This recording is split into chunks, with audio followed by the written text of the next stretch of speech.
Bonsoir, bienvenue pour cette entrevue un peu exclusive, qui n'est pas en direct, hein, ne la cherchez pas, parce qu'il y en a qui me posent encore la question, mais il y a des entrevues qui ne sont pas en direct. Pour cette entrevue, je vais recevoir deux invités, donc Thierry Cabil et Christian Cotten. Bonsoir messieurs. Bonsoir Patrick. Bonsoir Patrick. Vous êtes, Christian Cotten, on vous connaît depuis nombreuses années pour être un fervent défenseur de certains dossiers judiciaires. Bon, on en reparlera, on aura l'occasion de toute façon en reparler, puisque ce soir, on est là pour votre affaire, à vous, Monsieur Cabil, qui est une affaire assez incroyable de, je peux dire, trafic de corps, de trafic d'organes, je sais pas comment la définir, en tout cas, vous allez nous expliquer, ça concerne votre maman, qui est décédée en 2001, et pour laquelle vous m'avez justement amené le dossier, mais c'est assez incroyable, donc des actes civils en double, une exhumation d'un corps, vous nous expliquerez l'histoire, mais c'est tout à fait incroyable. Pour revenir à la genèse un peu de ce qui s'est passé, est-ce que vous pouvez nous résumer un peu en gros cette histoire? Cette histoire, c'est une histoire qui commence dans cette ville de Sarcelles. Oui, ça commence donc à Sarcelles. Notre maman est rentrée à l'hôpital pour une simple douleur au mollet. Et pour vérifier si elle n'avait pas de phlébite, donc son médecin l'a envoyé faire dans tous les examens. Il se trouve qu'à l'issue de ça, pour le faire court, on l'a retrouvée dans une pièce avec du sang sur les murs, sur les plafonds, comme si c'était battu dans la pièce. Et à l'issue de ça, donc, on a demandé donc, une autopsie. Et l'autopsie, donc, cette autopsie, ils ont falsifié l'autopsie en mettant le cadavre de quelqu'un d'autre. Parce que donc, le rapport présente une personne de peau blanche, avec un poids supérieur au sien, une taille supérieure à la sienne, totalement édenté alors que maman avait des dents. Et donc tous ces éléments-là ont conduit donc à une exhumation. Et cette exhumation a été extrêmement frauduleuse, puisque l'article 2213-40 du Code de la police funéraire prévoit que la famille doit être présente, le membre le plus proche, en tout cas de la personne, doit être présent lors de l'exhumation. Et il se trouve que l'horaire qui avait été fixé par la ville de Sarcelles était de 8h30. Et nous, on est arrivés, parce qu'on n'avait pas confiance au niveau de ces personnes, on est arrivés donc à 5h30 du matin aux portes de ce cimetière, sachant que c'était à 8h30. Et nous avions bien fait, parce qu'à 6h, il y a une personne qui rentre dans le cimetière pour l'exhumation. Et il se trouve que les personnes étaient déjà... Et que quand cette personne est entrée à 6h du matin, on a observé qu'il y avait d'autres personnes dans le cimetière. Ils étaient 14 au total. Donc, on a vu une personne rentrer, et quand nous on est rentrés à 8h30, il y avait 14 personnes au total dans le cimetière. Donc la question c'était à quelle heure sont rentrées les autres personnes, sachant que nous on était là à 5h30 du matin, qu'on a vu une seule personne rentrer à 6h, et que l'opération était déjà faite. Et sur un document de la mairie, pour se couvrir, certains ont mis qu'il y a eu donc effectivement une exhumation, creusement d'une tombe plus je ne sais pas trop quoi, et ils ont marqué que ça a été fait en dehors des heures légales. Donc c'est bien marqué sur les documents.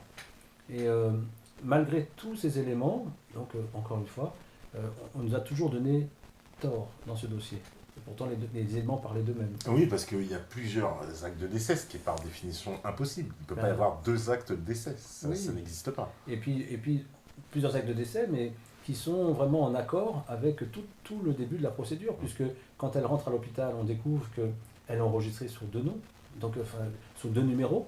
Donc c'est comme s'il y avait deux Madame Cabil dans la même période.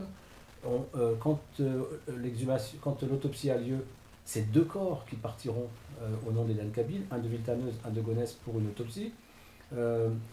Quand il y a l'exhumation qui s'est faite, c'est encore... Pardonne-moi, peut-être faut-il préciser que les transports des deux corps dont tu parles ont eu lieu un 19 février, sachant qu'elle est officiellement morte le 14 et plus vraisemblablement le 13, et plus vraisemblablement le 9 selon l'écriture, la lettre d'un médecin, et que l'autopsie a eu lieu le 16 avec des transports de corps le 19. Le 19, tout à fait. Il y a quelque chose qui n'est pas très clair là. Voilà, donc c'est vrai que ce fait est très important, puisque effectivement, en plus ce sont comme des experts qui parlent. Les experts donc, sont unanimes, ils sont trois, et les trois experts donc, ont souligné que l'autopsie a bien eu lieu le 16 février 2001.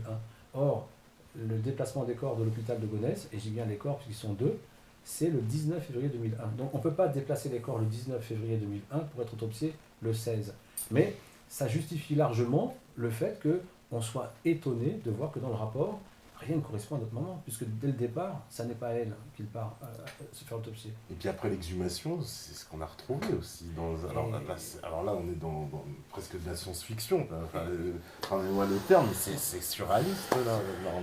Non seulement c'est surréaliste le contenu, mais ils étaient bien conscients du contenu, puisqu'on avait demandé, donc, et peut-être qu'il y avait pire que ça dedans, hein, parce qu'on avait demandé donc à faire une veillée funéraire. On voulait donc garder le cercueil jusqu'au lendemain, et cette veillée funéraire nous a été refusée. Sachant qu'un criminel en France, même s'il est en prison, on le sortira de prison pour faire sa veillée funéraire. Nous, alors qu'on a le seul crime qu'on a commis, c'est de perdre notre maman d'une façon assez invraisemblable dans cet hôpital, et d'avoir demandé une autopsie. Et donc on nous a refusé cette veillée funéraire. Et quand on a le lendemain, parce qu'on avait demandé donc à participer donc, à cette autopsie, donc du coup, on a découvert que dans le cercueil, il y avait donc un amas de chair humaine coupé en morceaux et notamment une petite cage thoracique d'enfant. Mais on ne peut pas trouver du sang rouge vif après 2 ans et demi sous terre, c'est impossible. Et même le sang, quand il est conservé dans une chambre froide, il noircit, il devient noir. Mais alors que là, il était rouge vif. Donc ça montre qu'il était extrêmement frais et que ce qu'on avait devant les yeux, ça ne pouvait pas être un cadavre de 2 ans et demi, mais quelque chose d'extrêmement récent. Et ce qui est étonnant, c'est que devant tous les éléments qu'on a pu donc présenter donc à la justice, ça c'est toujours vraiment, c'est comme si on parlait soit du chinois, soit en tout cas une langue qui n'était pas comprise des juges, puisque on a toujours été condamné à l'issue de ça. On a été quand même jusqu'à la Cour européenne. Il y a eu une fermeture du cercueil, du dossier. Et donc ils ont clôturé parce qu'on avait demandé donc le rapport d'ADN. Et ce rapport d'ADN, puisque le juge disait toujours oui, il a l'ADN, et que c'était un élément qui est fiable à 100%. Donc au début on ne l'a pas contré, parce qu'on s'est dit bon, elle ne peut pas mentir. On ne pouvait pas mettre en doute, on ne pouvait pas penser que le juge était dans la combine et qu'il était en train de mentir. Et au final, quand on a demandé qu'elle nous montre la preuve que l'ADN, elle l'a bien dans les mains, sa réponse a été une condamnation de 15 000 € d'amende pour abus de procédure. Avec la phrase, pardonne-moi, on n'a pas demandé vous n'aurez pas les résultats. Vous n'aurez pas les résultats de l'ADN. Vous n'aurez pas les résultats de l'ADN. Ah oui, Absolument. Pourtant, c'est dans votre droit de demander cette pièce. Bien sûr, c'est dans notre droit. Bien sûr, c'est dans notre droit, mais là, elle s'est vraiment opposée. Et puis, je vois pas, enfin, puisqu'elle est là pour apporter de la lumière dans le dossier, je ne vois pas en quoi elle fait un obstacle à cette vérité. Elle n'est pas là pour ça, au contraire. Son rôle, c'est d'éclairer les dossiers dans les deux sens. Elle doit être impartiale, elle doit être là pour défendre d'un côté comme de l'autre. Et là, non, absolument pas. Elle a mis un barrage et puis une condamnation de 15 000 € pour abus de procédure. Abus de procédure, sachant que, là-dessus, sur justement la fermeture du cercueil, il y a eu aussi un cercueil subtilisé, puisque le cercueil, visiblement, que vous aviez acquis au départ n'est pas celui qui a été exhumé dans la procédure. Et c'est pareil, vous avez les preuves de ça, vous avez amené, même l'organisme qui vous a vendu les pompes funèbres certifie que c'était bien ce cercueil-là qui vous ont vendu. Or, le cercueil qui a été exhumé, ce n'est pas celui-là. Donc ça, c'est pas possible. C'est ça, il y a un souci avec ça aussi. Ça. Oui, il y a un souci. Donc c'est vrai que alors, dans ce dossier, alors c'est vraiment la difficulté, c'est qu'il y a une quantité d'éléments, une quantité. C'est-à-dire qu'il n'y a pas une page où il n'y a pas une anomalie. Il y en a tellement, mais tellement qu'on pourrait s'y perdre. Et c'est vrai que rester dans les grandes lignes, c'est important, parce que donc, ce qu'il faut retenir, c'est que notre maman donc, est rentrée dans cet hôpital, qu'elle est décédée de façon invraisemblable, qu'il y a eu une exhumation, que de cette exhumation, le rapport d'autopsie qu'on reçoit, et surtout, en tout cas, le rapport des experts. Elle avait déjà des détails, mais qui aident à comprendre aussi. Quand vous aviez retrouvé le corps, on lui avait ôté les yeux, on lui avait enlevé ses yeux. Oui, les yeux étaient plus là. Les yeux étaient plus là, et il y avait donc une ouverture de l'épaule vers la poitrine. Donc ils se sont servis. Elle était donc sous respirateur artificiel, et on a su par la suite que c'est la façon dont on maintient les organes en vie, en vue d'un prélèvement. Donc elle avait toute la situation, tous les éléments étaient là pour montrer qu'ils allaient prélever ou ils ont prélevé des organes. Et au final, en tout cas, quand on a donc exhumé en tout cas le cercueil, ça n'était pas elle qui était dedans. Et non seulement c'était pas elle, mais il y a eu une substitution de cercueil, parce qu'on avait donc eu la chance qu'une amie a pris des photos lors de l'enterrement, et 3 ans après, elle nous a donné ces photos qui ont démontré, ou démonté en tout cas l'argument de la justice, qui disait que c'est peut-être depuis le début que nous nous sommes trompés de cercueil, que dès le début, on a pris un cercueil qui n'était pas le sien, et du coup, ça explique la raison pour laquelle on ressort un cercueil qui n'est pas du tout celui-là. Parce qu'ils ne voulaient pas admettre que finalement, entre-temps, il y a des personnes qui sont venues, qui ont déterré le cercueil et qui ont substitué le cercueil pour en remettre un autre. Et c'est exactement ce qui s'est passé. Et voilà. Avec en clair des mélanges de cadavres. Autrement dit, c'est une tombe et un cercueil qui a servi certainement à faire disparaître des cadavres. Au moins un. Certainement un cadavre d'enfant, puisqu'on a retrouvé une cage thoracique. En fait, ce qui est intéressant dans le dossier de Thierry, enfin intéressant, je ne sais pas si c'est le bon terme, c'est qu'on est face à deux problèmes. On est face d'une part à un système hospitalier qui fabrique du trafic d'organes, et on est face à un système judiciaire qui applique la loi de l'omerta. C'est là que ça devient complexe. Ça devient et complexe et intéressant. On a aujourd'hui, ça fait 10 ans que nous travaillons ensemble sur ce dossier. La première fois où j'ai rencontré Thierry, ça remonte à 2007, à l'occasion d'un procès devant la 17e chambre correctionnelle où je mettais en cause la pratique de la loi de l'omerta dans l'institution judiciaire de manière assez musclée. Et Thierry était là pour en témoigner. On l'a empêché de parler ce jour-là, le plus possible. Enfin, il a pu s'exprimer quelque peu, mais on l'a le plus possible empêché de parler par des tout-sautements à répétition de la part des procureurs, magistrats, certains avocats qui étaient là pour ce jeu-là, parmi les 10 autres témoins de ce procès d'avril 2007, si mes souvenirs sont bons. Et depuis, nous n'avons pas cessé de travailler sur ce dossier. Nous avons enclenché des procédures judiciaires. Très exactement, nous avons mis en cause la responsabilité de l'État au travers d'un personnage précis qui s'appelle l'agent judiciaire de l'État. C'est une fonction qui dépend du ministère des Finances, et c'est cette fonction-là de l'État que l'on peut poursuivre en justice lorsqu'il y a ce que l'on appelle un dysfonctionnement des services judiciaires, un déni de justice, une faute lourde de l'État. Nous avons assigné l'agent judiciaire de l'État, je crois, en 2010. Nous avons eu un premier procès, enfin un premier rendu de jugement en novembre 2015. Et alors ce qui est extraordinaire, c'est que nous sommes en octobre 2017, et depuis l'appel que nous avons formé en janvier 2016, c'est-à-dire au lendemain du jugement qui a été rendu, dans les délais réglementaires, nous avons parfaitement respecté la procédure, et bien depuis bientôt 2 ans, la Cour d'appel de Paris applique le principe de la loi du silence, de la loi de l'omerta. C'est-à-dire qu'il ne s'est rien passé, mais rien. C'est-à-dire que l'appel a bien été enregistré avec un numéro de chambre qui a été attribué, ça c'est, on va dire, normal. Nous avons, nous, déposé des conclusions introductives d'appel, et depuis, strictement rien. C'est-à-dire que l'agent judiciaire n'a pas répondu alors qu'il est censé répondre dans les 3 mois après le dépôt de l'appel. Et surtout, ce qui est le plus grave, nous en avons discuté avec plusieurs avocats récemment qui nous disent « Nous n'avons jamais vu ça à la Cour d'appel de Paris ».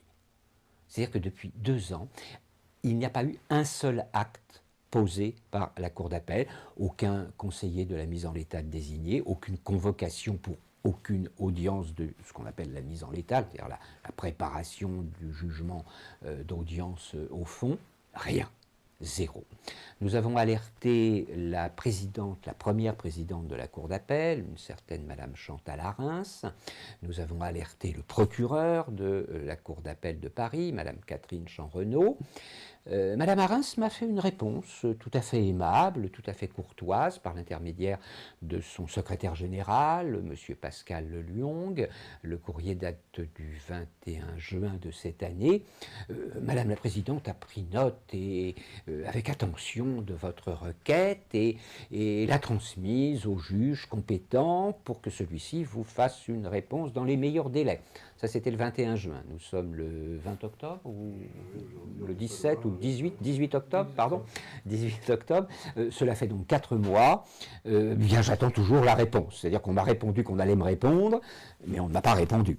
Ce qui est quand même assez significatif. Petite anecdote. Nous étions un jour dans une petite salle de réunion du TGI de Paris, ça remonte à quelques années en arrière, 2011 peut-être, 2012. Il y avait là notre avocat, maître Dominique Kounkou, et puis une juge de la mise en l'état qui avait entre les mains l'assignation que nous avions formée contre l'agent judiciaire de l'État pour mise en cause de la responsabilité de l'État. Et est arrivé, était présent pour un autre dossier, un avocat habituel de l'agent judiciaire de l'État, pour ne pas le citer, pour ne pas le nommer, il s'appelle Maître Bernard Grelon. Et Maître Bernard Grelon découvre que dans le dossier de l'agent judiciaire de l'État qui est sur le bureau de la juge de la mise en l'état, il découvre son nom. C'est-à-dire que l'agent judiciaire de l'État, enfin ses services, l'avait désigné comme avocat pour défendre l'agent judiciaire de l'État face à M. Thierry Cabil. Et là, il se passe une anecdote absolument très drôle. L'avocat, maître Bernard Grelon, dit « Ah, Madame la Présidente, non, je ne prendrai pas ce dossier, je ne défendrai pas l'agent judiciaire de l'État dans cette affaire contre M. Cabil. » Et il ajoute la phrase suivante, devant des témoins, puisque c'est une audience public, il n'y a jamais grand monde dans ce genre d'audience, mais c'est une audience publique, devant témoins, l'avocat habituel de l'agent judiciaire de l'État pour d'autres dossiers, qui me connaissait, qui connaissait notre avocat, maître Dominique Kounkou, déclare à notre avocat, maître Dominique Kounkou, ce dossier est indéfendable.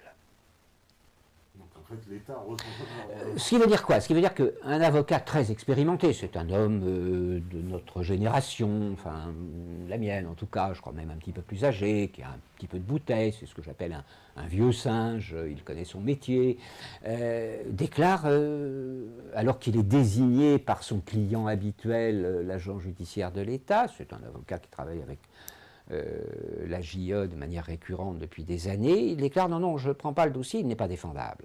Qu'est-ce que ça veut dire? Ça veut dire que l'agent judiciaire de l'État, comme l'avocat, savent que c'est une poubelle. Enfin, c'est pas Thierry la poubelle, c'est le dossier qui est une poubelle. C'est ce que j'appelle une poubelle d'État, c'est une poubelle qui pue, c'est une poubelle dans laquelle il y a beaucoup de sang, dans laquelle il y a certainement de l'argent quelque part, et dans laquelle nous sommes dans une parfaite démonstration de l'application de la loi de l'Omerta dans le cadre d'une utilisation des institutions de la République et en particulier de l'institution judiciaire par des bandes organisées criminelles qui utilisent différents moyens de pression, ça s'appelle des trafics d'influence, qui utilisent différents moyens de pression pour contraindre des magistrats, soit par la peur, soit par d'autres façons de faire pression, soit par peut-être, je ne sais pas, de l'argent, au travers de différents réseaux, pour contraindre des magistrats à protéger ces bandes criminelles. Moi, c'est ça qui m'intéresse. Oui, parce que les magistrats, mais la mairie, alors, oui, toutes les institutions judiciaires, à l'hôpital, la police, des élus politiques, parce qu'il y a aussi des élus politiques dans cette histoire. On a, et c'est ça qui est absolument fascinant, Thierry est allé à la mairie de Gonesse 3 semaines avant un procès au pénal que nous avions fait à l'agent judiciaire de l'État, que nous avons mis en cause au pénal. Ce procès a eu lieu en juin 2016. Juin 2016. Non, 2016, le procès pénal. Le pénal. Le civil 2015. Le pénal 2016. Thierry est allé un jour, inspiré par un dialogue avec Maître Kounkou, il est allé à la mairie de Gonesse demander l'acte de décès de sa mère, une copie.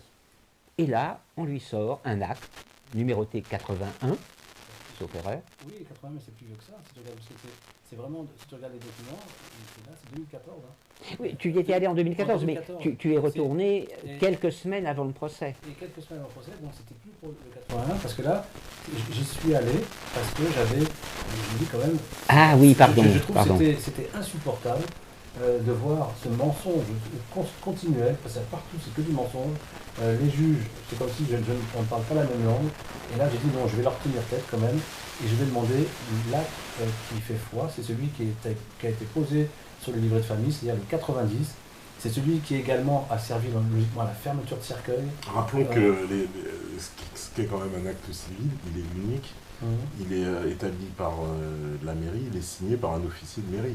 Il est signé par un officier d'état civil, en l'occurrence un adjoint au maire, et il est signé par un déclarant.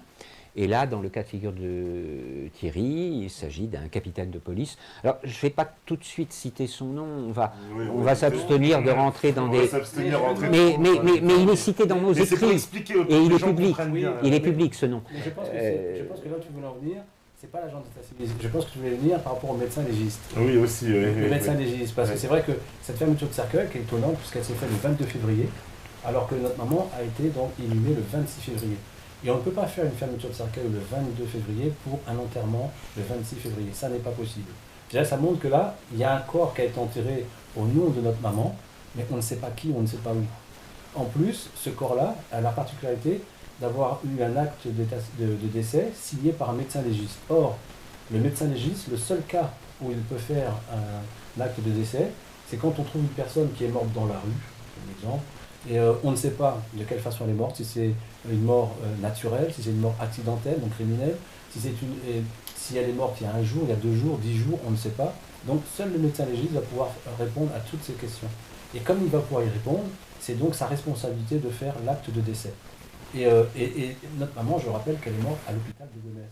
Donc ça ne peut pas être le médecin légiste. Il n'y avait aucune raison pour qu'elle soit médecin légiste. Et pourtant c'est lui... Voilà. Disons qu'on a un premier acte qui est signé par un médecin légiste. Après, on retrouve un acte qui a été fourni à plusieurs reprises à Thierry sous le numéro 81.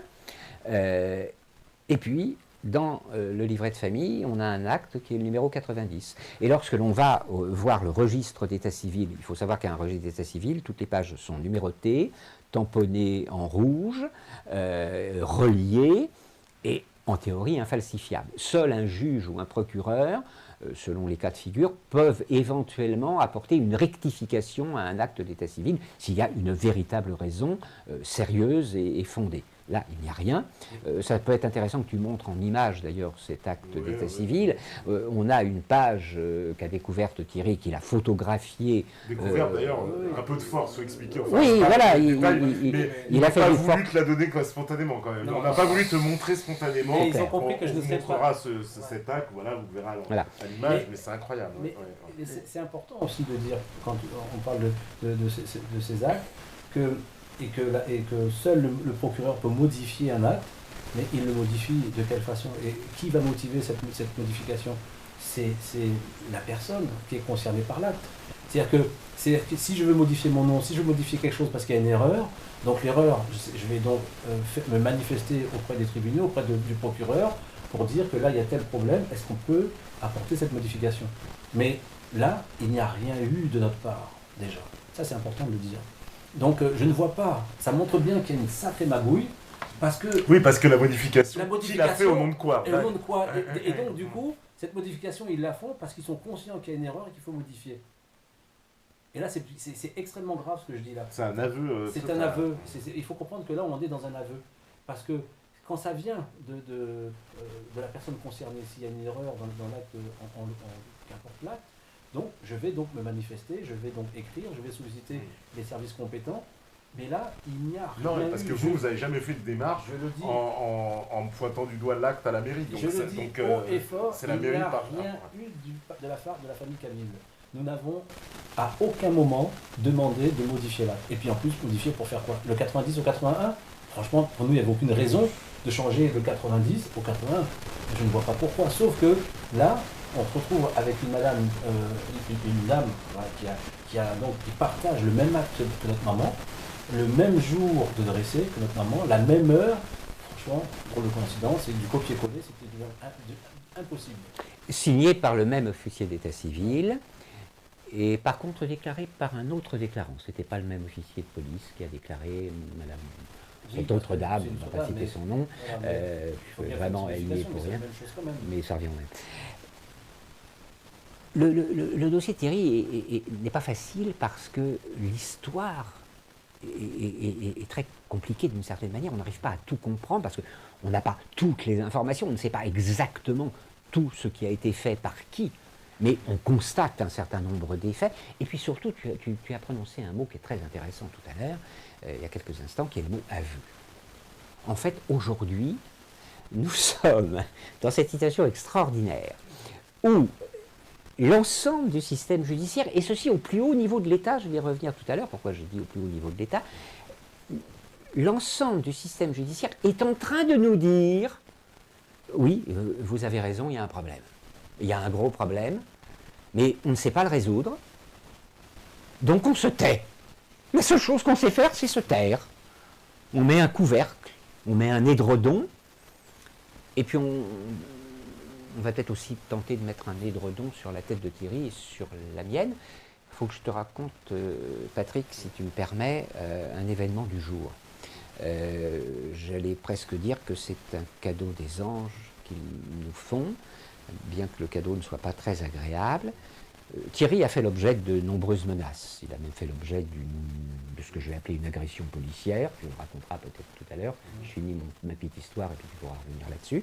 Thierry a fait l'objet de pressions multiples de la part de son employeur qui s'appelle la mairie de Boulogne-Billancourt avec un certain maire dont tu pourras certainement citer le nom. Je pense qu'il le mérite. Enfin, on verra. Oui. Je passe au-dessus de tout ça parce que oui. C'est des gens qui malheureusement répondent à des ordres et il y a des ordres qui sont extrêmement destructeurs. Donc cette destruction, ça leur appartient et moi je suis dans une construction, je ne suis pas dans une déconstruction. Donc, ok, alors on va l'oublier. Se détruire eux-mêmes et puis et moi j'avance. On va l'oublier, je suis d'accord. L'anecdote du jour, elle est la suivante. J'ai reçu tout à l'heure un appel téléphonique d'un jeune garçon, enfin d'un jeune homme, qui, de 23 ans, qui demeure à mon domicile depuis 3 ans maintenant, qui s'appelle Jonathan Delay. Jonathan Delay, c'est un des rescapés d'Outreau. C'est un des rescapés d'Outreau. Bon, il est arrivé chez moi par différentes voies. Il fallait bien qu'il arrive quelque part à un moment, histoire de se remettre un tout petit peu de son histoire et de ses lourdes mésaventures. Jonathan Delay a annoncé publiquement, c'était peut-être une erreur de sa part, je ne sais pas, il a annoncé publiquement il y a quelque temps qu'il avait l'intention de publier un livre. Effectivement, son livre est écrit maintenant, il n'est pas encore publié, mais ça ne saurait tarder. Depuis un mois, nous recevons très régulièrement à mon domicile des coups de sonnette intempestifs, parfois à 2 h du matin, d'autres fois à 10 h du matin ou aujourd'hui à 5 h ou 5 h 30. Et puis nous recevons des papiers dans la boîte à lettres ou glissés sous la porte du jardin. Et le dernier papier d'aujourd'hui, le tout premier, ça remonte à 3 semaines, un mois, c'était « On vous surveille », signé avec 3 petits points en triangle, c'est assez amusant. Je ne sais pas ce que ça veut dire, ou je vais faire semblant de ne pas le savoir. Le deuxième papier, c'était Jonathan Delay, vous êtes un homme mort. Et puis alors aujourd'hui, le papier qui est arrivé, c'était Jonathan Delay, votre mort ou votre suicide sont proches ou est proche. Je n'ai pas encore vu le papier, je vais recevoir la photo dans pas longtemps. Et en dessous, 300 000 euros. 300 000 euros, c'est le montant supérieur du contrat, enfin supérieur à la précédente information que nous avions. C'est passé de 200 000 à 300 000 euros. Jonathan a été interpellé dans le cadre d'une opération de police que l'on peut appeler une black operation, comme diraient les Américains, une opération noire, une opération on-off.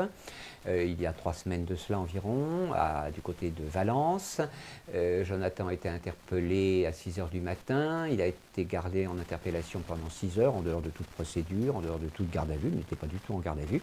On l'a juste un petit peu chauffé pour lui annoncer à la fin de l'interpellation en question, de la séquence, qu'il avait un contrat sur sa tête à hauteur de 200 000 euros pour l'empêcher d'écrire son livre.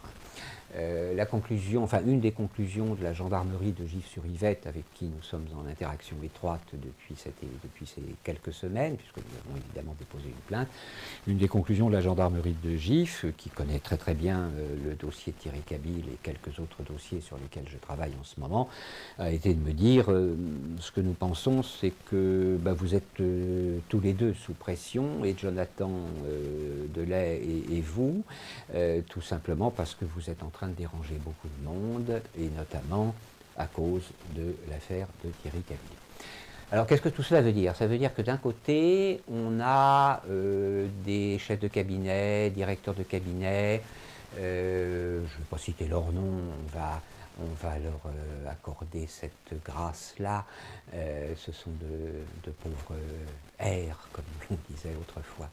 Ce sont des pauvres bons élèves qui se retrouvent dans des postures de pouvoir pour lesquelles ils n'ont pas le tiers ni le quart des compétences humaines, psychologiques et intellectuelles nécessaires et utiles pour assumer leur métier.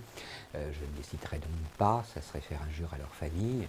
Nous avons des chefs de cabinet de ministres de la Justice, des directeurs de cabinet de ministres de la Justice, un chef de cabinet d'une fonction qui doit être celle de président de la République, enfin agent de maîtrise de la région de France. Nous avons un directeur de cabinet du même agent de maîtrise de la région de France, qui connaissent parfaitement ces dossiers. Nous avons eu des courriers, des échanges de courriers, quantité d'appels téléphoniques. Nous avons donc des personnages publics théoriquement haut niveau, même si ce sont des sous-fifres d'agents de maîtrise d'une petite région européenne sous contrôle extérieur, de puissance étrangère.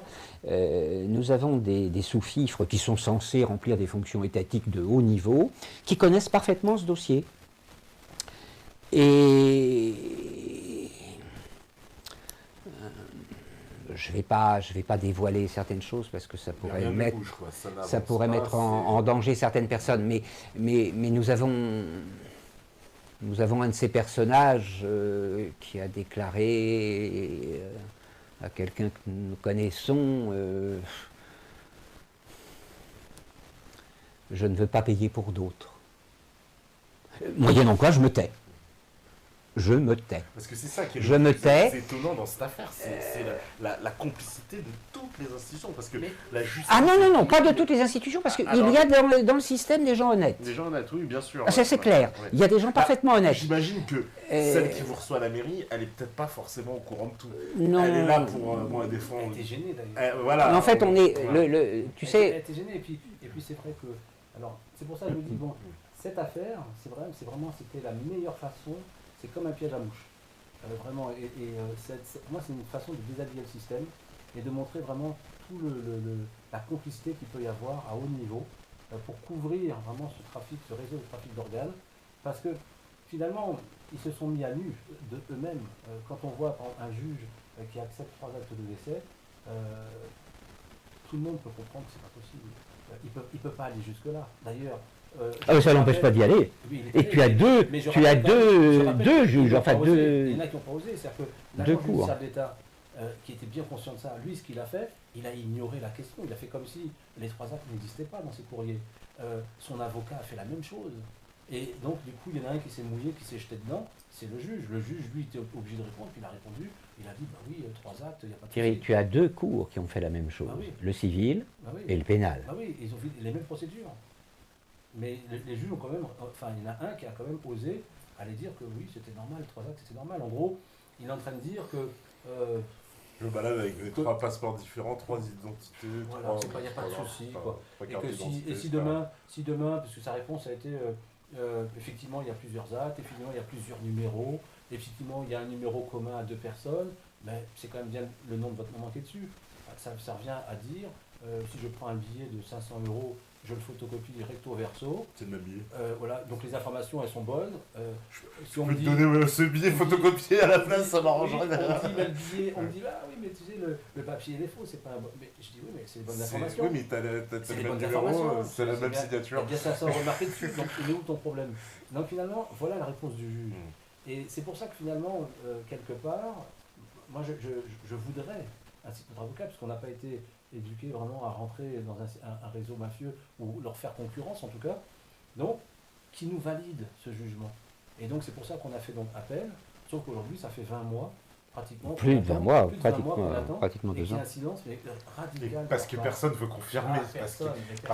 Évidemment. Alors, je reviens un peu à ce que je disais tout à l'heure. Bien sûr qu'il y a des gens honnêtes dans le système. Nous avons fait entre novembre 2016, l'année dernière, et juin 2017, cette année, nous avons fait un total, je crois, de 18 manifestations, petits rassemblements, place Vendôme, devant le ministère de la Justice, en demandant de manière récurrente un rendez-vous, que nous n'avons jamais eu, évidemment.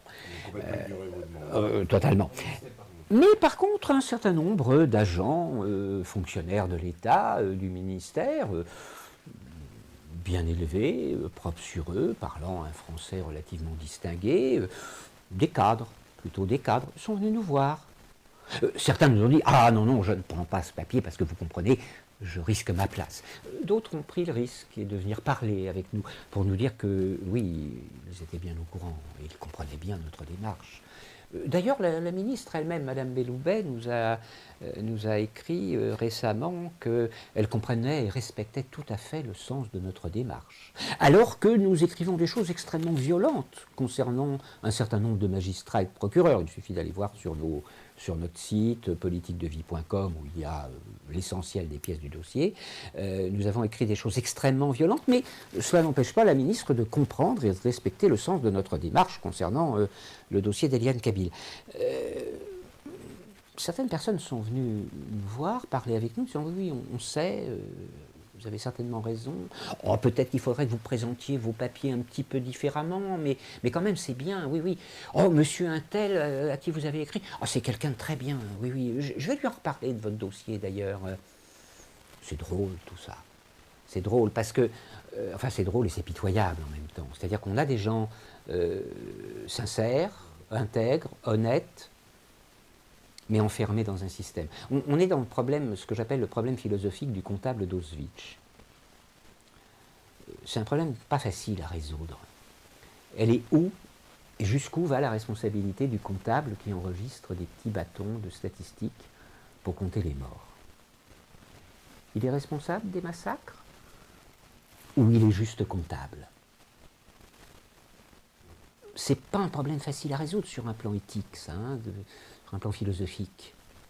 Et d'ailleurs, ça a posé quantité de problèmes. Il y a eu un comptable d'Auschwitz qui a été mis en cause en Allemagne. Je ne sais pas comment ça s'est terminé. Il avait 90 ans, quelque chose comme ça. Ils l'ont laissé tranquille.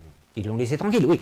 C'est un peu vieux aussi. Oui, enfin, je veux dire, bon, et effectivement, on est confronté à ce problème-là. C'est-à-dire que dans l'administration française, nous sommes confrontés à la loi de l'omerta et à la loi de l'irresponsabilité. Lorsque l'on démarre en bas du système, le sous-fifre de base, qui peut être une secrétaire parfaitement respectable par ailleurs, mais qui, dans le système hiérarchique, n'est vraiment que la toute dernière roue accessoire du carrosse, a forcément un chef. Le chef est un petit peu plus responsable que la secrétaire de base, ou le guichetier, ou le greffier, ou le conseiller d'un magistrat, le conseiller juge d'une cour. Il y a un chef qui est un peu plus responsable, mais il a aussi un autre chef au-dessus. Puis on monte comme ça plusieurs étages, et on arrive à la fin au président, enfin à celui qui officiellement s'appelle président de la République, si tant est qu'il existe encore une République dans ce pays. C'est un peu un autre débat, mais quand même. On remonte au président de la République, et le président de la République lui dit quoi? Ah bah, voyez mes services. Et donc on repart dans l'autre sens, et on revient tout en bas, et puis on peut remonter, et puis ça va durer combien d'années? 20 ans. Personne n'est responsable de rien, jamais. C'est pas 20 ans, ça fait 16 ans. Ça fait 16 ans, j'exagère, pardon. Non, ça fera, en 2001, donc on va 16 ans. En 2018, donc ça fera bientôt, en tout cas ça fera bientôt 17 ans. C'est bientôt 17 ans. Et donc à la fin, pardonne-moi Thierry, je pousse mes raisonnements au bout, on est face à un gag. C'est-à-dire qu'on est face à un gag et à une pathologie collective. C'est-à-dire qu'on a aujourd'hui une institution judiciaire qui est profondément malade. Elle fonctionne en système fermé, en système clos. Pourquoi je dis un système fermé, un système clos? C'est parce qu'elle n'a aucun système de contrôle externe.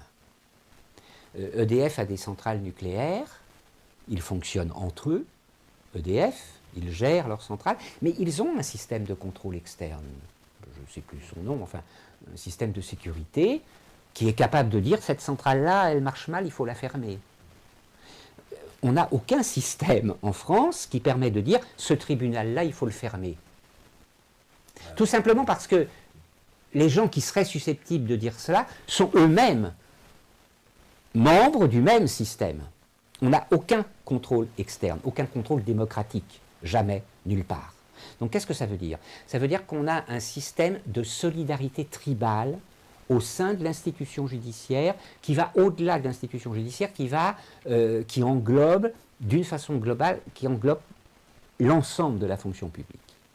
Dès qu'un fonctionnaire fait une connerie quelque part, quelle qu'elle soit, involontaire ou volontaire, de manière à peu près automatique, il va être protégé par le système au nom de la loi du service mutuel rendu. Je te rends un service aujourd'hui, tu m'en rendras un autre demain. Et donc, tu as fait une connerie, allez, on va l'oublier. Et puis, la prochaine fois où c'est moi qui ferai une connerie, c'est toi qui oublieras. Et c'est comme ça que ça marche. Et à la fin, ça donne l'affaire de Thierry Cabil. C'est-à-dire que ça donne un crime, ça donne un réseau. On a les noms de quantité de gens.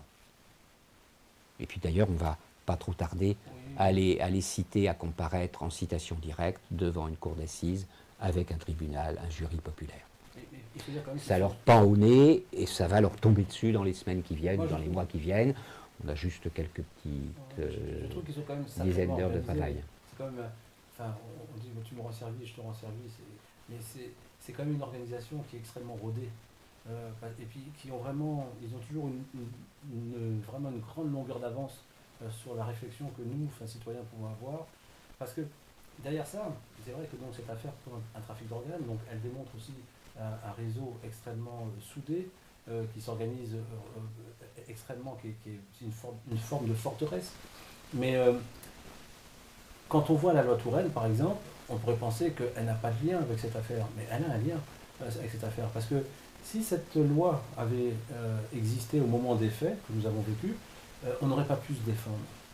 Donc finalement, ils vont réfléchir par rapport à ce cas, qui est le nôtre, comment, si demain ça se reproduit, donc ça montre bien qu'ils n'ont pas l'intention d'arrêter, donc si ça se reproduit, comment faire pour ne pas être gêné par une famille comme la famille Cabil?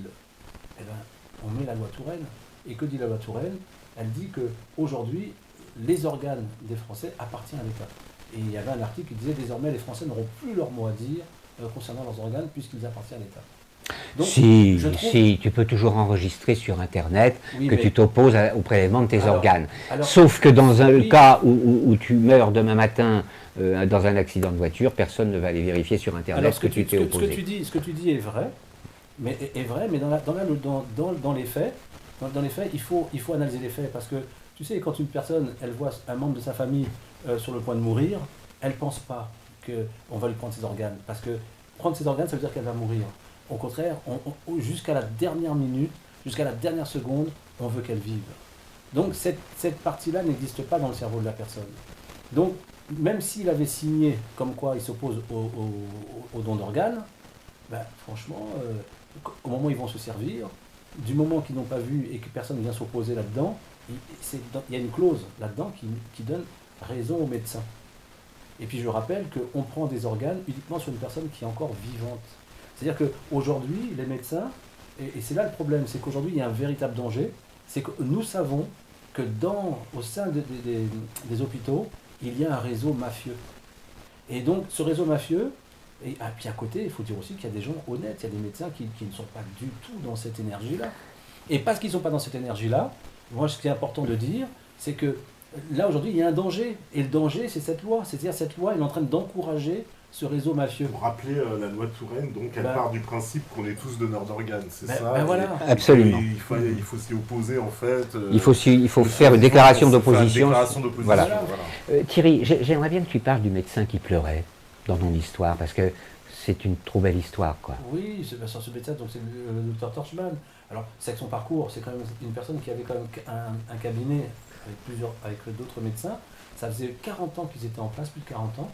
Et au lendemain des faits de ma maman, donc non seulement il a fermé tout le cabinet, il a changé d'activité puisqu'il s'est reconverti à l'âge de 65 ans à faire de l'hypnose thérapeutique, donc ça n'a plus rien à voir. Donc je ne vois pas comment on peut quitter un portefeuille client aussi gros que le sien pour aller vers une aventure nouvelle. Donc ça montre bien qu'il y avait quelque chose de très gênant, et puis finalement ça lui a permis surtout de clôturer tous les dossiers, d'effacer les dossiers. Et ce médecin, quand on allait le voir dans le cadre de l'émission, sans aucun doute, il s'est mis à pleurer en disant que ce qui est arrivé était extrêmement grave, que le docteur qu'on demandait, qui s'appelle Delou, celle qui s'était opposée, parce qu'on avait demandé donc un transfert du corps de maman vers l'hôpital Saint-Louis, puisqu'il nous annonçait une maladie qui était de l'ordre de tout ce qui touche le système immunitaire. Oui, immunitaire, mais c'était qu'on appelle ça hématologique. Oui. Donc c'était donc tout ce qui touche l'hématologie.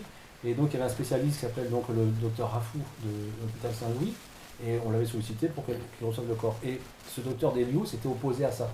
Et donc, parce qu'elle s'opposait à ça, donc lui il disait que ce qu'elle avait vu et vécu était extrêmement grave et qu'on ne la reverra pas à l'hôpital de Gonesse. Et que pour lui, elle avait fait une dépression à l'issue de ça, parce qu'elle avait vécu et vu des choses bien trop graves.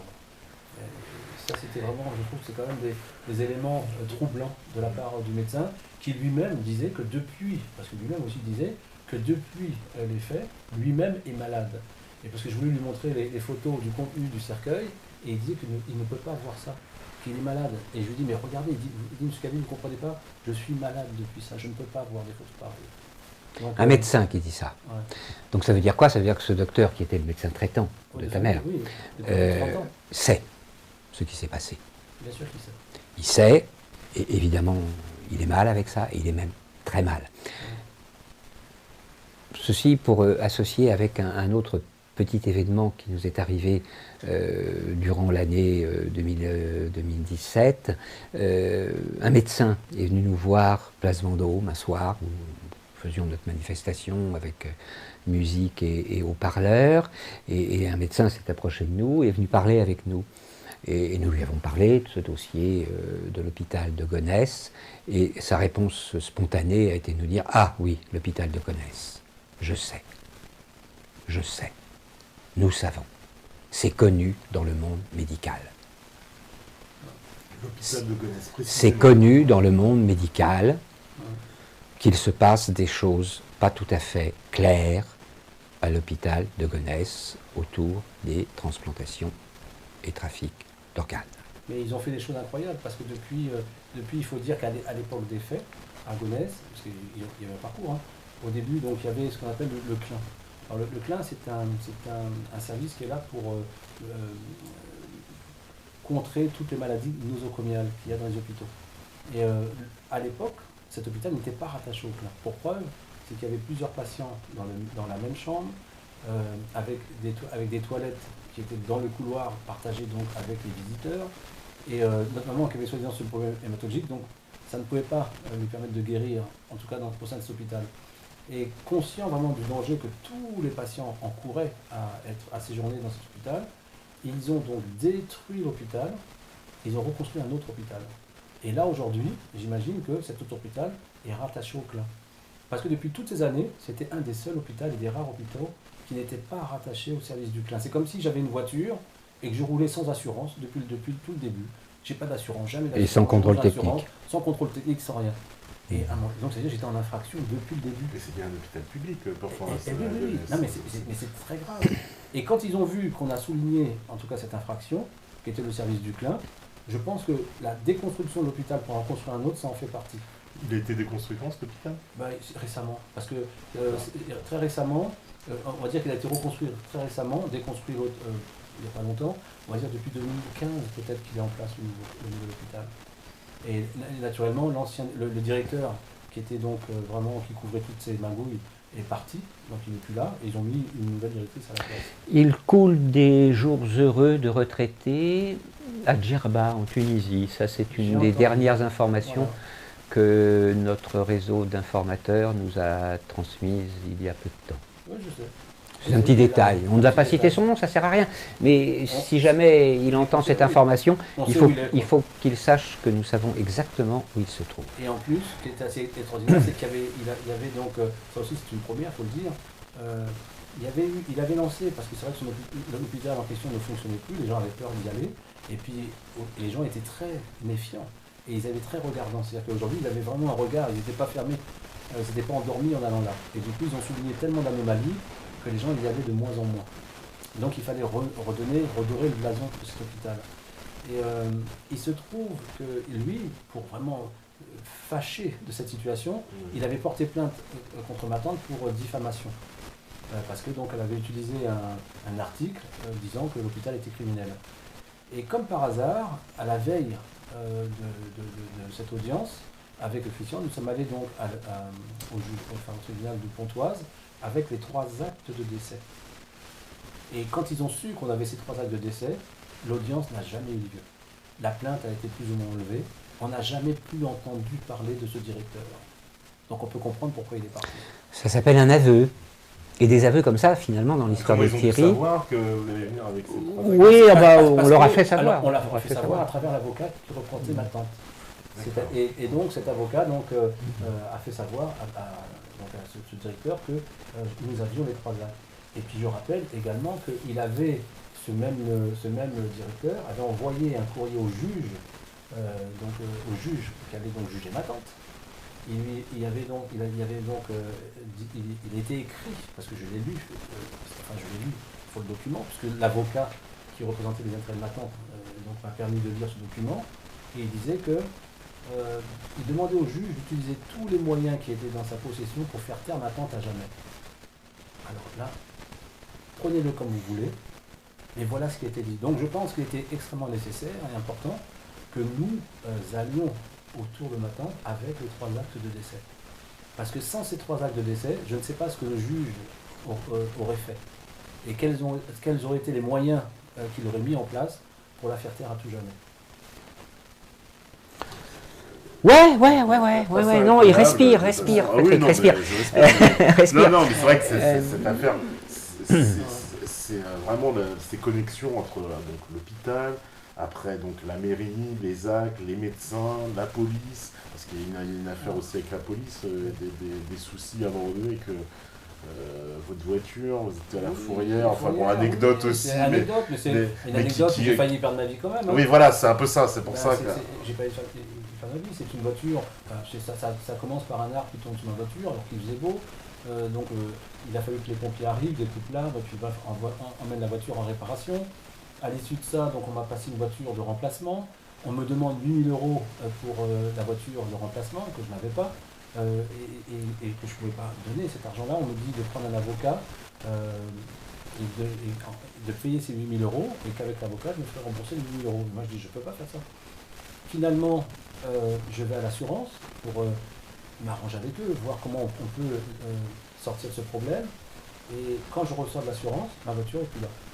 Et il se trouve que c'est à Versailles. Et quand je ressors, il y a le commissariat en face, j'y vais. Et le commissariat me dit que ma voiture est à tel endroit, tel endroit. J'y vais, c'est à la fourrière. Mais il ne me demande pas la marque de la voiture, le modèle, l'immatriculation, les papiers. Il m'envoie à un tel endroit et j'y suis allé comme un imbécile.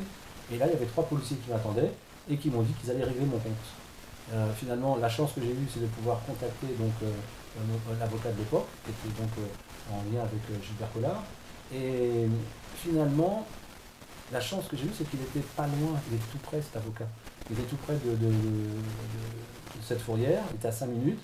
Mais malgré ça, les policiers, qui avaient vraiment une mission, ils se sont jetés sur moi, ils m'ont mis les menottes, j'ai encore les marques d'ailleurs, j'ai encore les marques des menottes, parce qu'ils ont pris leurs genoux, ils m'ont foncé les menottes avec leurs genoux, ma main avait gonflé, et à ce moment-là, je vois cette chanson de départ, et je vois que c'était l'avocat qui arrivait. Ils se sont levés en prétextant que j'étais violent, qu'il a fallu me maîtriser, c'est pour ça que j'étais au sol. Finalement, après, ils ont été insultants avec l'avocat, ils ont dit tous les mots invraisemblables. Et ce qui m'a surpris, c'est que l'avocat ne s'est jamais retourné contre eux, il n'a jamais porté plainte contre eux. Et mieux encore, et après, c'est la fin, c'était la cerise sur le gâteau, quand il a défendu ce dossier, tous les avocats avaient des gros dossiers dans les mains. Donc, je dis bien, c'était le représentant de Gilbert Collard. Il est venu avec même pas une feuille de papier dans les mains pour défendre le dossier, les mains dans les poches, avec plus d'1 litre de bière dans le ventre, puisque le midi, on l'a vu manger, il a mangé avec nous, donc il s'est enfilé une chope de bière de plus d'1 litre. Il a défendu le dossier à peine 5 minutes devant la barre, et il se retourne vers nous en demandant est-ce qu'il manque quelque chose à sa plaidoirie, à sa défense. On a regardé comme ça, on était tellement choqués de ce qui se passait. Et c'est comme ça qu'on a eu les 15 000 € d'amende, parce qu'il n'a absolument pas défendu cette partie-là. On va parler d'un sabotage, un peu c'est un gros sabotage. Bien sûr. Puis, bah oui, parce que les avocats sont régulièrement mis sous pression en quantité de gens en salle. Maître Collard, c'est vous qui l'aviez contacté? Alors c'est nous qui l'avions contacté, mais comment ça s'est terminé avec Maître Collard? C'est que moi je me suis retrouvé donc, au procès de l'Arche Zoé à Créteil. Oui. Et lui défendait... Les enfants détournés. Voilà, les 107 enfants. Oui, c'est pour ça que c'est en lien avec tous ces dossiers de toute façon. Oui, parce que c'est toujours des gros dysfonctionnements comme ça. Ouais. Et puis en plus, j'avais une question qui était... parce qu'il y avait un journaliste qui était là, il y a une question que j'avais posée qui avait dérangé énormément, puisque, je rappelle les faits, c'est que ce médecin, qui était donc un médecin d'un hôpital connu à Paris, on avait retrouvé quand même 452 enfants dans les sous-sols de son hôpital il y a quelques temps. Et c'est lui qui a donc organisé tout la logistique pour sa fille et puis le personnage pour l'Arche Zoé. Et donc, quand j'ai vu ces personnages là-bas, quand j'ai vu cet avocat et le comportement qu'il a eu avec moi, parce que quand je me suis pointé donc là-bas, je le vois, moi content de voir mon avocat, je vais le voir, je lui dis bonjour maître Collard. Il m'a envoyé sur les roses, il m'a insulté comme jamais. Et c'est après que j'ai compris que j'étais une opposition à lui. Il fallait surtout pas qu'on voie que c'était mon avocat, parce qu'il était dans un dossier qui s'opposait complètement aux intérêts qu'il défendait. Et donc du coup, c'est comme ça qu'il a quitté le dossier peu de temps après. Et donc on a dû reprendre un autre avocat, mais je ne regrette pas cet échange. Parce qu'aujourd'hui, je dis, j'ai vraiment un avocat que j'admire énormément, qui s'appelle Maître Dominique Kounkou, et qui n'a jamais eu peur de toutes les menaces, de toutes les sanctions qu'il a pu recevoir. Il est toujours debout dans ce dossier, toujours présent dans ce dossier, et donc j'admire en tout cas sa ténacité, sa persévérance, chose qu'il n'avait pas. Il n'appartient pas en tout cas, il n'a pas de personne ou fait de pression, même si les pressions elles sont là, même si les pressions sont là, ça ne l'effraie pas, vraiment. Donc il n'est pas effrayé par ces pressions. Et c'est pour ça que je suis content en tout cas d'avoir cet avocat, et qui est en tout cas beaucoup plus respectueux que Maître Gilbert Collard. Et la question c'était, que j'avais posée à l'époque à tous les journalistes, suite à tout ce qu'on savait, c'est quelle était la couleur des 452 enfants qui étaient dans les sous-sols. Est-ce que c'était la raison pour laquelle on avait empêché les journalistes de prendre les photos de ce drame qui se trouvait dans cet hôpital? Ils disaient quoi, les enfants sont dans le sous-sol? Mais c'était 452 enfants qui étaient morts, conservés. C'était des fœtus. Il y avait des fœtus, il y avait des enfants, il y avait plein de choses comme ça mais je me dis, c'est pas tant la mort qui est effrayante, puisqu'on a vu avec tout ce qui se passait en Afrique, quand il y a eu avec le Rwanda, on a vu tous ces enfants décapités, découpés, ces morts, c'est les gens qui appelaient donc la télé en disant arrêtez de nous montrer des images comme ça, on est à table, il y a les enfants, ils disent oui mais c'est l'actualité, il faut que les gens soient informés. Voilà la réponse des journalistes de l'époque. Donc, je ne vois pas ce qui est plus choquant que d'aller montrer les photos des enfants dans le sous-sol, sauf le fait que c'était 452 enfants qui étaient noirs, tous noirs. Là, ça aurait été choquant. Et moi, je pense aujourd'hui, avec en tout cas la logistique qu'il avait mis en place pour aller permettre à ces personnes d'enlever les 107 enfants, qui avaient un lien avec tout ça. D'autant plus que, vous voyez bien, même moi en tant que noir aujourd'hui dans ce dossier, je ne suis pas plus défendu, plus favorisé, parce qu'il n'y a pas de faveur pour nous ici en France de toute façon. Voilà, donc moi je le dis haut et fort là-dessus en tout cas. Notre avocat Dominique Kounkou, dont Thierry parle, a lui-même effectivement été soumis à de très fortes pressions, des menaces de mort, des tags sur son bureau, la visite de son cabinet avec des vols de dossiers et, si mes souvenirs sont bons, d'un ordinateur. Il a été mis sous pression par ce qui s'appelle le Conseil de l'ordre des avocats. Oui, Enfin, c'est leur technique habituelle. cette espèce de... Mon avocat va être pareil, si c'est de quoi. Voilà, c'est toujours les mêmes problèmes. c'est cette organisation. Alors, dès qu'on est sur un dossier chaud, les avocats, c'est comme ça, on a l'impression c'est le conseil de Voilà. l'ordre, on veut le radier, on commence Voilà, à il a été suspendu pendant un total de 18 mois, ce qui nous a empêché, et Thierry et moi, sur d'autres dossiers, et notre ami Christian Bazano sur un autre dossier encore, Jacqueline Dubuis sur le dossier que je travaille conjointement avec elle, qui a à voir avec l'affaire de l'ordre du Temple solaire. Nous avons été empêchés de poursuivre certaines de nos procédures pendant plusieurs mois, tout simplement parce que Maître Kounkou n'avait pas le droit formel d'exercer. La situation commence à s'arranger un petit peu là maintenant depuis quelques mois, on va dire. Dans le même ordre d'idées, nous avons travaillé, enfin Thierry a travaillé de très près avec le premier expert et peut-être le seul expert français en droit funéraire. Pour le protéger, je ne citerai pas son nom. C'est l'expert qui a été consulté par l'État français pour savoir où il convenait d'enterrer les terroristes de l'affaire de Charlie Hebdo et du supermarché de Vincennes. Et lorsqu'il s'est agi d'enterrer les terroristes en question, il y avait un débat à propos de quelle mairie, quel cimetière, quel est le droit qui s'applique, etc. Et il y a un expert en droit funéraire en France qui connaît vraiment son métier, c'est cet homme. Il est intervenu dans le dossier Thierry Cabil. Il a fait un rapport, 2 rapports successifs absolument remarquables, mettant en évidence l'ensemble des incohérences du dossier. Nous étions devant la 11e chambre correctionnelle en juin 2016, l'année dernière, pour poursuivre l'agent judiciaire de l'État au motif, globalement, de application de la loi de l'Omerta et complicité au moins passive avec une bande criminelle organisée. Et il y a des faux en écriture publique. Avec les faux en écriture publique, etc.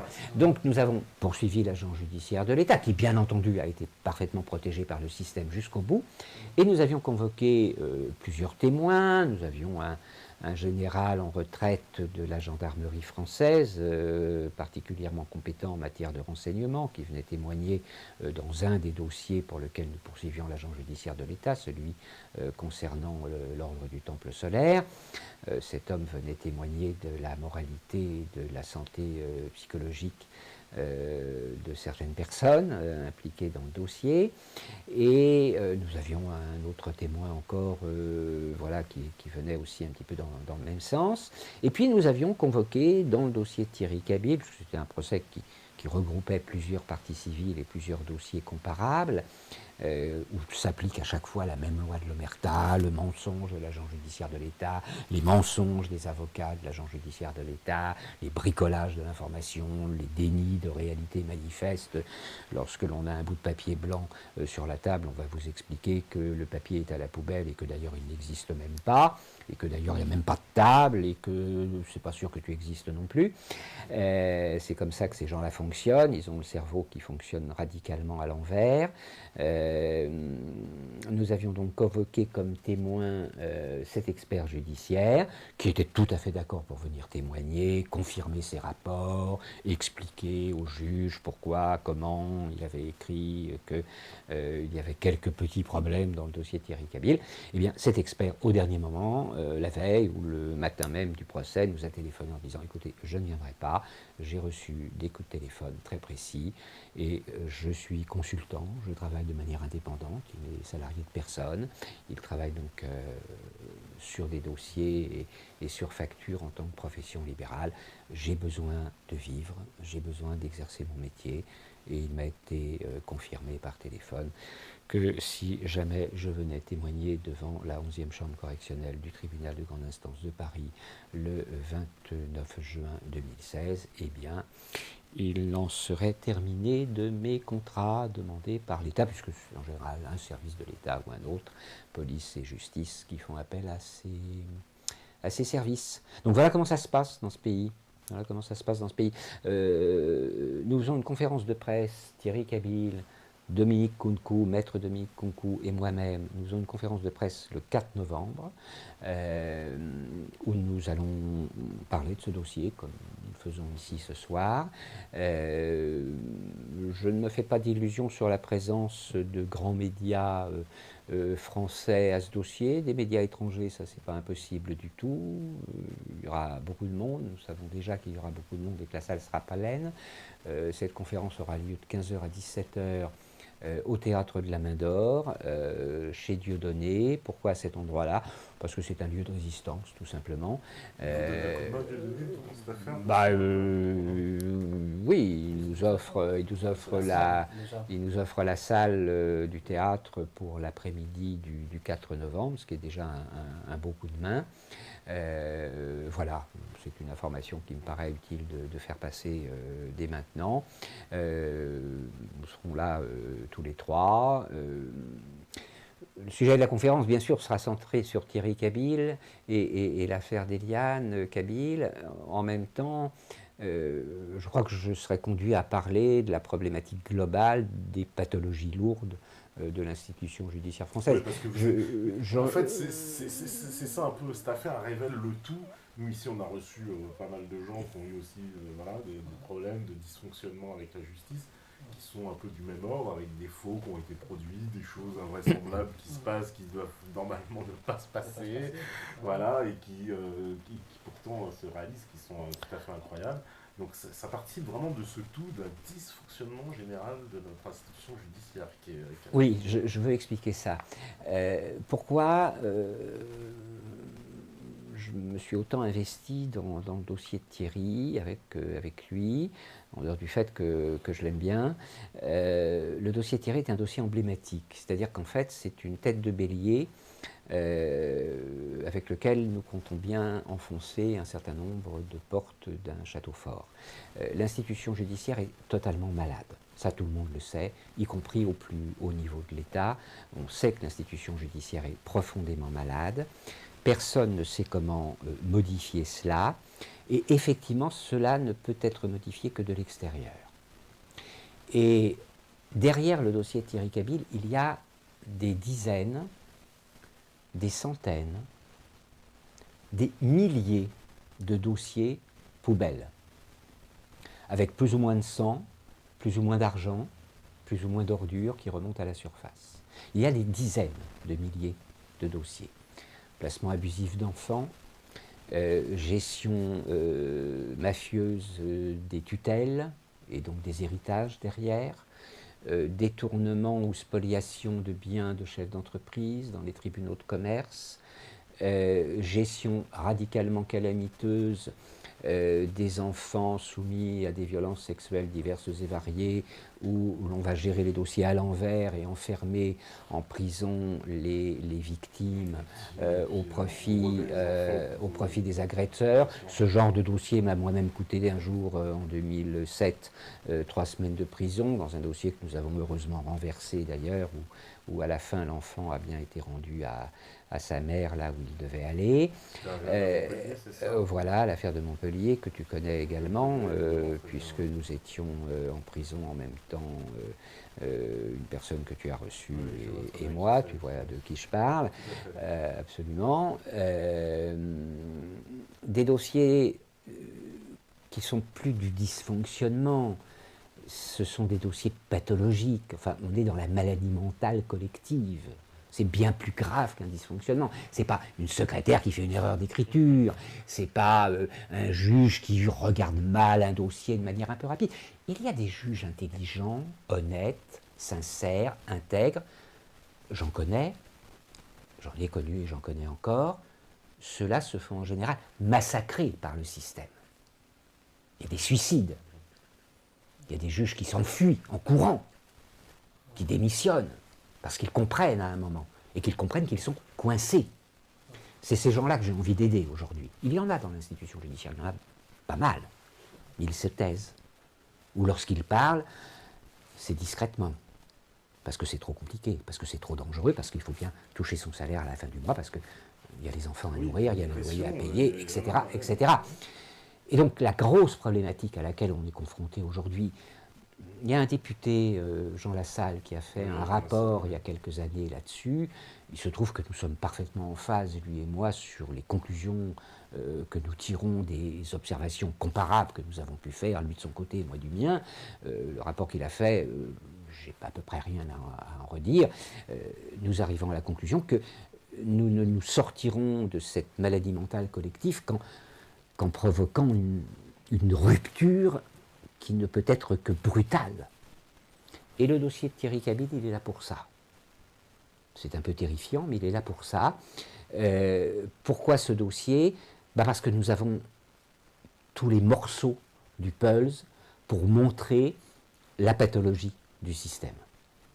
Système clos, autoréférencé, sans aucun contrôle externe, et utilisé de manière récurrente depuis des décennies par des systèmes, des bandes diverses. Je ne suis pas dans une théorie qui consisterait à dire qu'il y a un grand Manitou qui manipule tout, absolument pas. Ce sont des bandes diverses, mobiles, fluctuantes, qui bougent d'un jour à l'autre.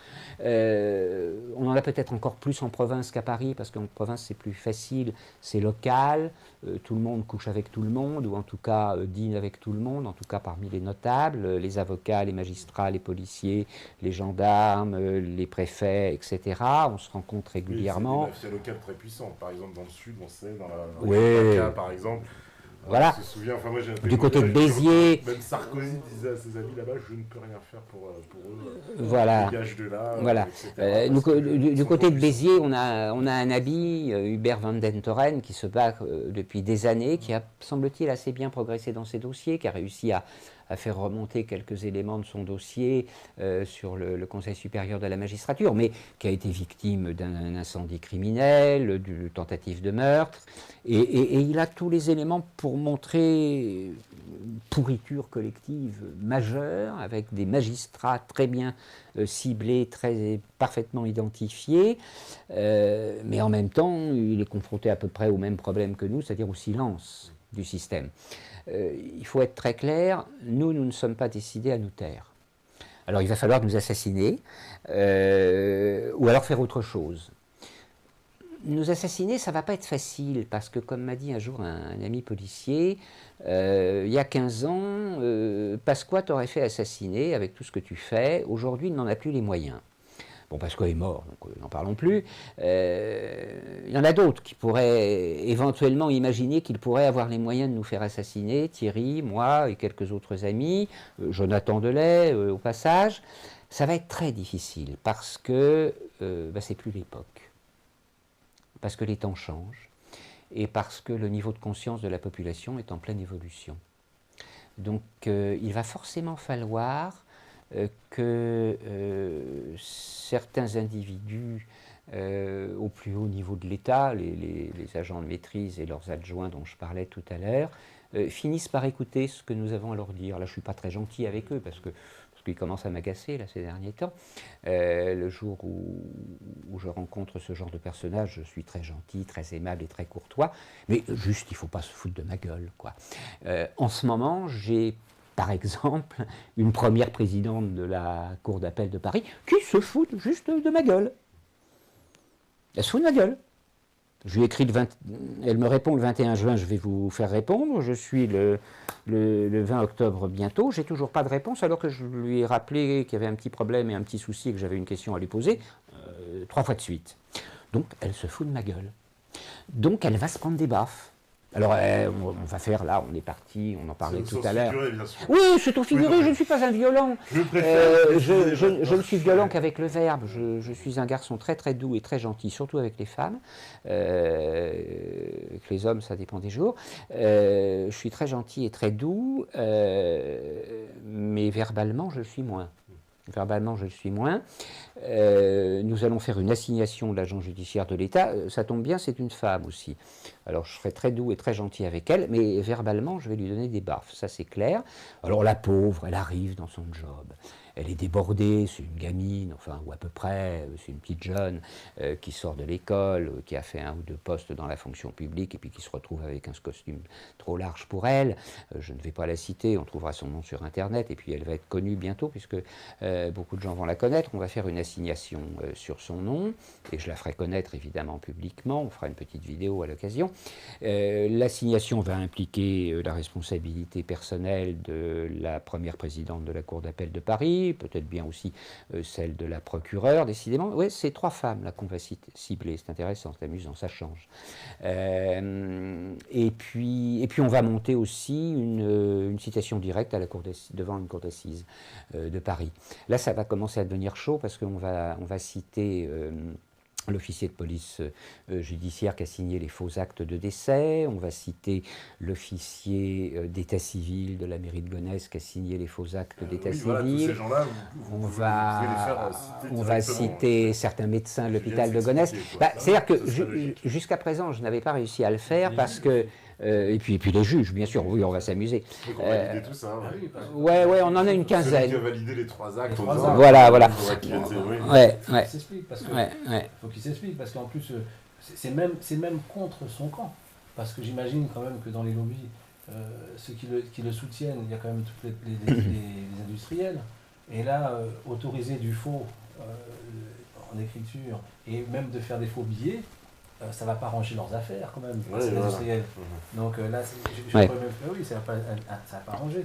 Donc franchement, moi je dis aujourd'hui, en tout cas je souhaite qu'il y ait beaucoup de monde qui vienne le 4 novembre à cette conférence, parce qu'on va donc expliquer donc, tout le dossier en détail, on va donc expliquer tous les enjeux qu'il y a, et également l'intérêt que chacun a à venir à cette conférence, c'est de comprendre que le malaise, il nous touche tous. Alors c'est vrai que cette affaire pourrait sembler donc étrangère dans la vie de différents foyers, mais il y a des injustices.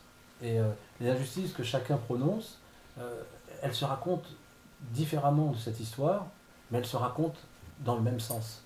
Et aujourd'hui, il y a une telle absence, parce que quand on dénonce vraiment, et ce dossier, c'est dans ce sens-là qu'il est emblématique, c'est qu'il montre de façon certaine ce qui se cache réellement derrière. Si je prends par exemple le petit Yacine, qu'on a retrouvé mort dans une cave avec le pantalon baissé et qu'on veut laisser croire qu'il est mort d'une overdose, et donc la famille se défend pour ça, se défend pour l'image, parce qu'elle est salie par l'image, elle est touchée dans sa douleur par la perte de leur enfant. Oui. Et aujourd'hui, s'ils regardent ce dossier, qui est l'affaire Yann Calvin, c'est vraiment ça leur montre 17 ans plus tard, là où ils seront dans ce dossier, tant qu'il y aura des juges et vraiment des personnes corrompues dans le système judiciaire.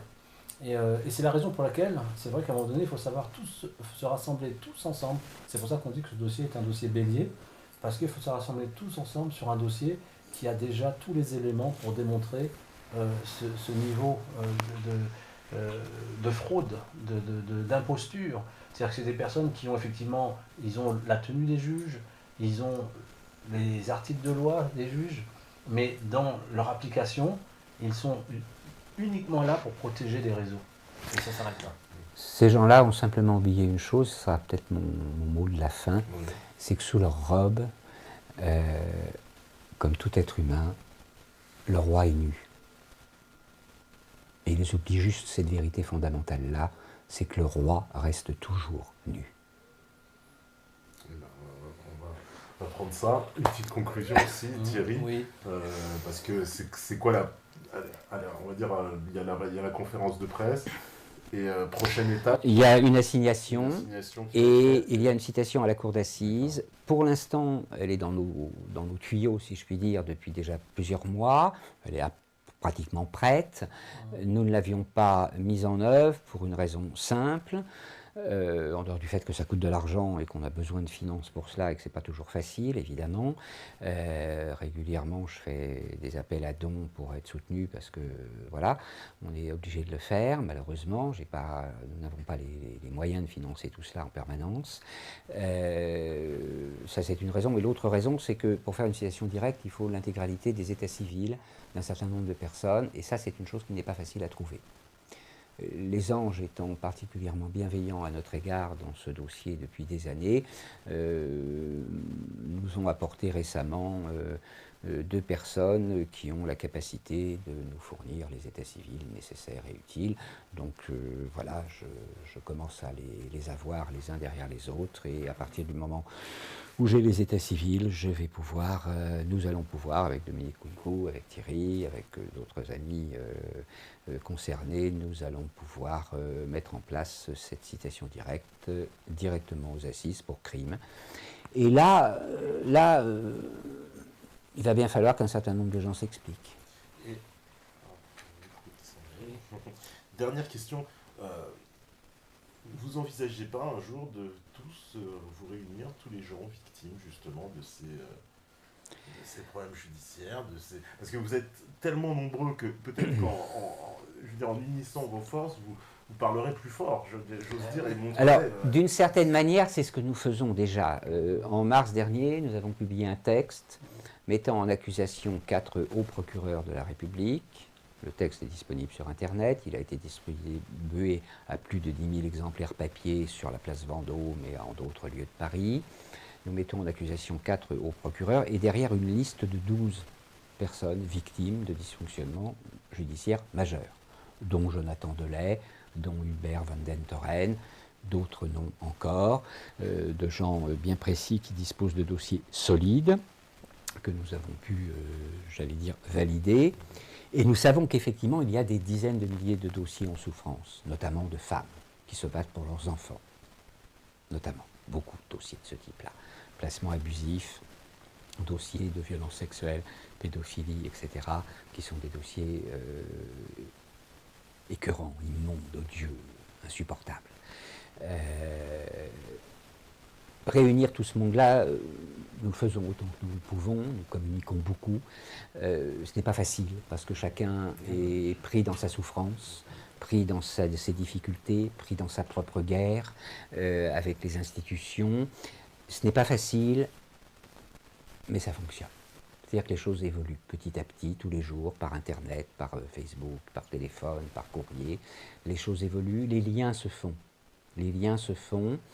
Et il est évident qu'à un moment, les plus hauts responsables de l'État, en charge de la conduite des affaires de ce pays, vont forcément devoir écouter très attentivement ce que nous avons à leur dire. Tout simplement parce que s'ils n'écoutent pas, ça va être terrifiant pour eux. Enfin, je veux dire, ça va être terrifiant, oui. Ça va être terrifiant. En 1789, ça s'est très très mal terminé. Et jouer la surdité, c'est jamais très très bon, quoi. C'est jamais très très bon. Alors, on n'en est plus à faire de la guillotine physique, mais on en est quand même à la guillotine symbolique. C'est-à-dire que nous allons continuer à, symboliquement, couper des têtes. Il y a quantité de gens que nous avons cités dans nos dossiers qui ne sont pas très fiers d'avoir été cités.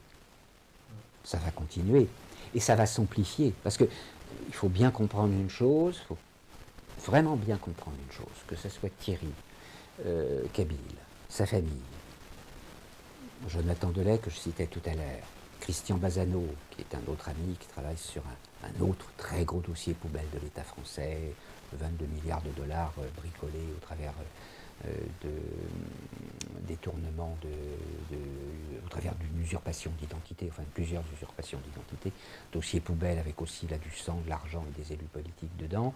Jacqueline Dubuis, qui est la veuve d'un officier de police judiciaire des renseignements généraux avec lequel j'ai travaillé pendant 15 ans, en particulier sur le dossier de l'OTS.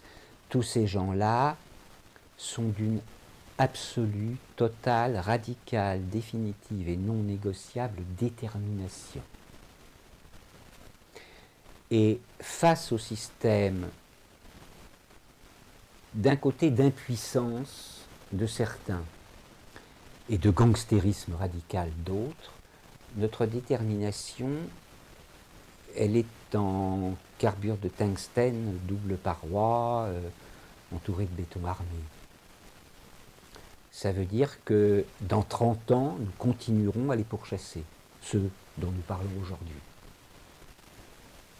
Je voudrais juste que ce message-là passe. Et puis, il faut dire aussi une chose, de toute façon, c'est vrai qu'il y a aussi des personnes citées qui sont gênées que leur nom apparaisse, en tout cas dans différents dossiers, mais il y a aussi des personnes silencieuses qui malheureusement, par leur silence, se rendent coupables. Et donc, moi, c'est pour ça que je dis, à un moment, quand on voit le vent qui tourne, quand on sent le vent tourner, pour certains, je pense au corps médical, je pense au corps judiciaire, je pense aux policiers qui commencent déjà. C'est pour ça qu'on parle de manifestation des policiers en colère, parce qu'on dit toujours c'est pour une raison financière, c'est pas une raison financière. Les policiers sont en colère parce qu'ils comprennent ce genre de dossier. Il y a des policiers qui aujourd'hui n'ont plus envie de servir la France quand ils voient qu'on les envoie aller prendre une femme innocente juste parce qu'elle protège son enfant, parce qu'elle a vu que son enfant a été abusé sexuellement. Et donc on fait les policiers faire un sale boulot, c'est-à-dire aller chercher donc cette femme, l'enfermer dans une maison psychiatrique, et puis un jour dans les journaux ils découvrent que cette femme elle est suicidée. Puis ils disent c'est bizarre, à chaque fois qu'on emmène quelqu'un en prison, on sait bien qu'elle n'était pas coupable, mais elle se suicide. Et donc ça fait un mort sur la conscience, un deuxième, un troisième. Mais tous ces actes sont extrêmement destructeurs. C'est pas pour rien que beaucoup d'entre eux arrivent à des burn-out, se retrouvent en maison psychiatrique, se retrouvent dans des maisons isolées, vraiment à réfléchir sur toutes les mauvaises actions qu'ils ont faites parce qu'ils le payent très cher derrière ça. Et ça, on n'en parle pas. Et aujourd'hui, c'est vrai que ces personnes policières, ces personnes, et c'est pour ça qu'on en a de plus en plus, et je rends un hommage déjà à deux policiers qui nous ont suivis, Place Vendôme, avec tous les tracts qu'on a distribués, et en distribuant à force de distribuer ces tracts, à force de les former, en leur expliquant ce qui nous arrive, et ils étaient vraiment extrêmement gênés de tout ça, mais très friands de cette information. Un jour, dans le 13e arrondissement, on les appelle parce qu'il y a une personne qui est une personne de 49 ans qui fait un arrêt cardiaque. Les enfants appellent, le SAMU arrive, il déclare la personne décédée. Les médecins légistes arrivent derrière, décédés. Finalement, les deux policiers arrivent, et eux, qu'est-ce qu'ils font? Alors qu'ils ne sont pas médecins, ils ne sont pas médecins légistes, donc ils auraient dû se référer à leur constat. Et puis finalement, il y en a un d'eux, il soulève le drap. Et tout de suite, alors qu'il n'est pas médecin, il voit qu'elle est vivante. C'est puissant quand même. Et ce qui les a choqués, c'est comment c'est possible que cette personne était vivante, qu'elle ne pouvait ni parler, ni bouger. Et au final, on sait bien le sort qui lui était réservé à cette maman. Parce qu'elle était morte officiellement, dit le médecin légiste. Et cette maman, on savait le sort qui lui était réservé, puisqu'ils ont donné à ces deux policiers une médaille d'honneur. Depuis quand on décerne une médaille d'honneur à un policier qui découvre qu'elle est morte? Finalement, c'est qu'on savait le sort qui était réservé à cette maman. D'accord, mais par exemple, sur ce cas-là, ça a été anticipé? Comment c'est possible ça? C'est quelqu'un qui... Tout simplement, et ce qu'il faut comprendre, c'est que un professionnel du corps médical qui est chargé de faire de la récupération d'organes et qui éventuellement va gagner de l'argent avec ça, il doit décider très vite. À partir de quoi est-ce qu'il décide? À partir de quand est-ce que je décide que tu es vraiment mort et que je peux te piquer ton foie, ton cœur, tes reins, ton œil gauche? Donc, à partir de quoi je le décide? À partir de quel moment est-ce que je vais être sûr que tu vas effectivement mourir dans un quart d'heure? Il faut être vivant pour prendre les organes. Il faut que l'organe reste vivant un minimum, sinon il ne sert plus à rien. Alors il y a des cas où effectivement en tant que professionnel, je suis parfaitement honnête et je respecte une éthique rigoureuse. Je sais qu'il n'y a strictement plus aucune chance qu'on te récupère, tu es vraiment mourant. Ok, on va prendre l'organe.